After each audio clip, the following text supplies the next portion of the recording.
Hey, I'm Eric. I'm on vacation, but I'm still making a game. I'm doing, in lieu of a full stream, just a quick status update to show some progress. And I do have progress. I do have progress. So let's go take a look at that.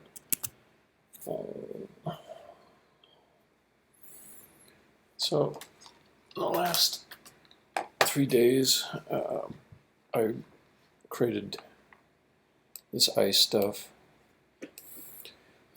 And actually, I had the game logic for it working a long time ago, but really just focused on making ice that would look good in different patterns and look like natural ice instead of the boring raised square I'd been using before. So I played with textures, I played with lighting. This is what I came up with I like the most. I also along the way discovered, I think, a better way to outline my geometry so it looks more like a comic book style. So I'll just, well, first I guess I'll show, here's the auto tiling. So inside of the editor I can, I can move a nice square where I want it to be, and it looks sort of like it's coalescing but with the other ice, but what it's actually doing is at each square it's choosing the correct tile to display in order to make all the ice squares look nicely connected. So I can make any pattern I want, and the different tiles will form together to look like something that's not bad. Okay. I'll hit play and I'll show you more of the new materials and lighting and the outline effect. So it looks pretty flat and cartoonish, except that it's got some good specular highlights, and also I'm able to use bump mapping, normal mapping. Anyways, I'm able to use separate textures that add like a little bit of depth. So the light hits it certain ways. It won't just be uniform. It will move along the surface using the texture mapping. I get mixed up between the different types of maps, so I'm going to admit that. But there's like a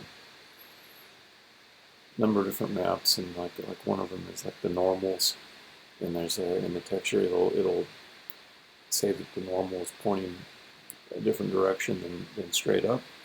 So you can use something besides your mesh to define how light's going to reflect off of the object. And these meshes are super low poly, which is kind of nice. So the other thing that I have now that I haven't had and I wanted it for a long time is an outline that will go on these, how to call them, I guess edges that are not, I'm lacking the vocabulary. So it used to be that my outlines would go like on this cube that I have my mouse pointer on, would go around this perimeter like this.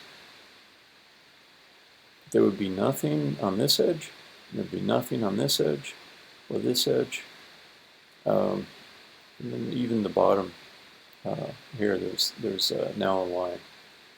And I used a post-processing image effect to get those to work.